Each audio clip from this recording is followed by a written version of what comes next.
नमस्कार, बहुत स्वागत है आपका। मैं हूं आपके साथ सुमित झा। देश का सवाल में आज बात पाकिस्तान में मचे कोहराम की।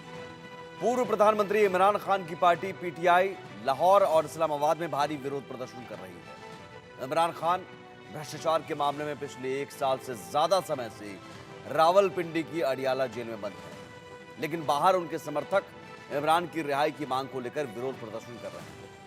लाहौर और इस्लामाबाद में इमरान खान की पार्टी के विरोध प्रदर्शन को रोकने के लिए सेना को बुला लिया गया है। बीती रात पीटीआई समर्थकों और पुलिस के बीच झड़प भी हुई। इस्लामाबाद में प्रदर्शनकारी सड़कों पर उतर आए और नारेबाजी करने लगे।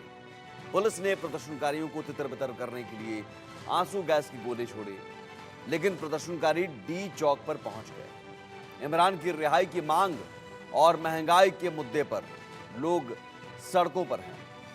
वहां के हालात ऐसे दिख रहे हैं जैसे कुछ समय पहले श्रीलंका और बांग्लादेश में दिखे थे। पाकिस्तान में सड़कों पर मचे संग्राम के बीच 15-16 अक्टूबर को इस्लामाबाद में एससीओ समिट होना है। शंघाई सहयोग संगठन की मेजबानी पाकिस्तान कर रहा है, इसलिए लाहौर और इस्लामाबाद की सुरक्षा व्यवस्था का जिम्मा सेना को सौंपा गया है। 5 से लेकर 17 अक्टूबर तक सेना सुरक्षा व्यवस्था देखेगी। इस बीच विदेश मंत्री एस जयशंकर भी एससीओ समिट में हिस्सा लेने पाकिस्तान जाएंगे। 2015 के बाद पहला मौका है जब किसी भारतीय विदेश मंत्री का पाकिस्तान दौरा होने जा रहा है। अस्सलाम वालेकुम। मैं इस्लामाबादियन से गयूर इस्लामाबादियन से मैं मुखातिब हूँ कि इस वक्त हम जिना एवेन्यू पे हैं अपना एक जायज़ हक लेने के लिए, जो आइन भी हमें इजाज़त देता है, कानून भी हमें इजाज़त देता है कि हम एक पुरअमन एहतजाज करें। लेकिन हमारे साथ जिस तरह का सलूक रवा रखा गया है और जिस तरह हम असल पाकिस्तान के वारिस हैं, हम नज़रिया पाकिस्तान के वारिस हैं, हम आइन पाकिस्तान का नफाज चाहते हैं, हम पाकिस्तान में कानून की अमलदारी चाहते हैं, हम पाकिस्तान में अवाम का जो मैंडेट चोरी किया गया है उनको वापस दिलाना चाहते हैं, जो हमारा मैंडेट है। तो इसलिए इस ज्यादती के लिए अगर आप नहीं बोलेंगे, नहीं निकलेंगे, तो कूफा किसी जगह का नाम नहीं, कूफा एक फलसफा है। फिर हम कहाँ खड़े हैं? क्या हम कूफी नहीं होंगे? इस्लामाबाद वालों से मैं कहूँगा, उन्होंने हमेशा इमरान खान का साथ दिया है, इसलिए साथ दिया है कि वो हक बात करता है, वो हक बात पे डट जाता है, वो सौदा नहीं करता। अभी भी वो कुर्बानी दे रहा है, आप देखें, अभी भी वो पहले खुद कुर्बानी दे रहा है, फिर आपसे कुर्बानी मांग रहा है। तो निकलें पाकिस्तान के लिए, निकलें अपने बच्चों के बेहतर मुस्तकबिल के लिए, निकलें आइन के नफाज के लिए और आकर इमरान खान का साथ दें और इस पाकिस्तान को बचा लें। मैं आप सबको कहूँगा जिना एवेन्यू पे पहुँचें। अली अमीन 26 नंबर पहुँच चुके हैं और इंशाल्लाह बहुत जल्द हमारे साथ केपी का काफिला, पंजाब से भी काफिले यहाँ पर पहुँच रहे हैं। आप होस्ट हैं, यहाँ पर जो लोग बाहर से आए हैं, मेहमान हैं, उनका जो भी खाने पीने का इंतज़ाम है, जो उनको आप फैसिलिटेट कर सकते हैं, आप बने। ये अंसार और महाजरीन वाला है, तो आप इस वक्त अंसार हैं। बाहर से जो भी आए हैं उनको उसी तरह उनका साथ दें, उनको फैसिलिटेट करें और इंशाल्लाह एक नए पाकिस्तान, जो कायद आज़म का पाकिस्तान है, जो अल्लामा इकबाल का पाकिस्तान है, उसके हसूल तक ये जंग जारी रहेगी इंशाल्लाह। पाकिस्तान जिंदाबाद, इमरान खान जिंदाबाद। तो देश का सवाल में आज सवाल, पाकिस्तान की सड़कों पर संग्राम क्यों मचा हुआ है? क्या लाहौर इस्लामाबाद में पीटीआई समर्थक और सेना आमने सामने आ गए? क्या पाकिस्तान के हालात श्रीलंका और बांग्लादेश जैसे होते जा रहे हैं? जिस तरह से गृह युद्ध में श्रीलंका और बांग्लादेश जला और आपने देखा तस्वीरों में जनता कैसे अराजक हो गई और सत्ता तक पलटने लगी। जो वहाँ के हुक्मरान थे वो देश छोड़कर भागने पर मजबूर हो गए। क्या ऐसे हालात बन रहे हैं? क्या एससीओ समिट के दौरान कानून व्यवस्था सेना बनाए रख पाएगी? ये बड़ा सवाल है, क्योंकि एससीओ समिट में तमाम देशों के राष्ट्राध्यक्ष वहाँ पहुँचेंगे और भारत की तरफ से प्रधानमंत्री नरेंद्र मोदी की प्रतिनिधि के तौर पर विदेश मंत्री एस जयशंकर जा रहे हैं। और ऐसे दौरे के दौरान और ऐसे समय में इस तरह से तनाव, कोहराम मचा हुआ है, सड़कों पर लगातार लोग उतर रहे हैं, सेना उन पर जवाबी कार्रवाई भी कर रही है और इस्लामाबाद में बैठक की तैयारी भी चल रही है। तो कैसे होगा? हमारे साथ जो तमाम मेहमान मौजूद हैं पैनलिस्ट में, उनसे आपका परिचय करवाते हैं। हमारे साथ हैं सुरेंद्र सिंह लाली, विदेश मामलों के जानकार हैं। मेजर जनरल रिटायर्ड सुधाकर जी हैं डिफेंस एक्सपर्ट, और मेजर जनरल रिटायर्ड पीके सहगल साहब हैं डिफेंस एक्सपर्ट के तौर पर।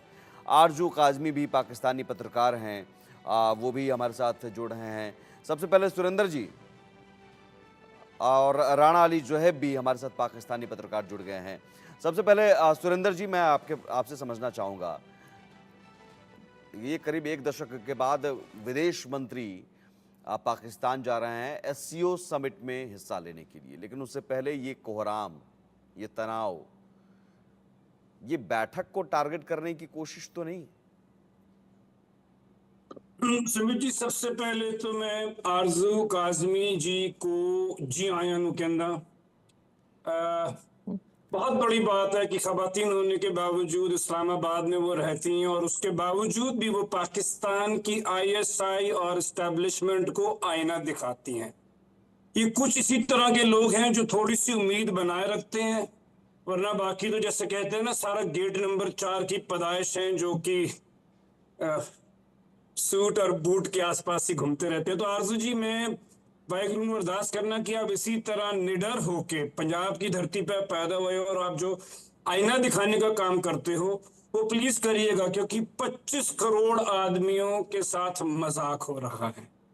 फैज अहमद फैज साहब ने कहा था, उनसे किसी ने बोला था कि मैंने एक बुरा ख्वाब देखा है कि पाकिस्तान ढंग से नहीं चलेगा, और वो चल भी नहीं पा रहा है, क्योंकि पाकिस्तान में हर साल ये कहते हैं कि बस इससे नीचे नहीं जा सकते, इससे ऊपर आएगा, पर इट गोज मोर साउथ।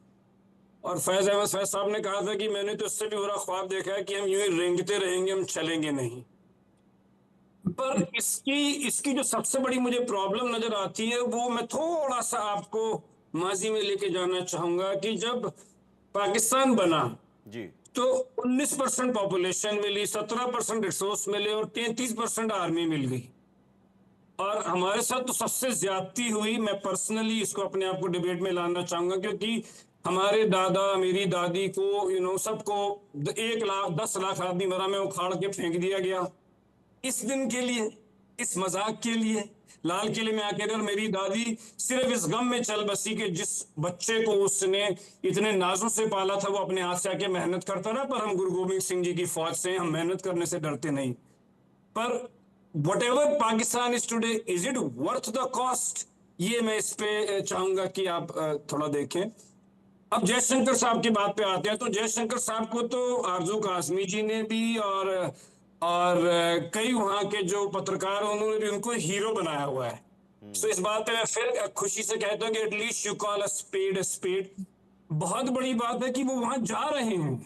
मतलब ऑनेस्टली इस्लामाबाद के पास तो उस लेवल के बैंक्वेट हॉल्स भी नहीं है जहां ये इतने हेड ऑफ द स्टेट्स को एससीओ में बुला सके। आज से 2 महीने पहले 12 डिप्लोमेट्स के ऊपर उन्होंने गोली चला दी।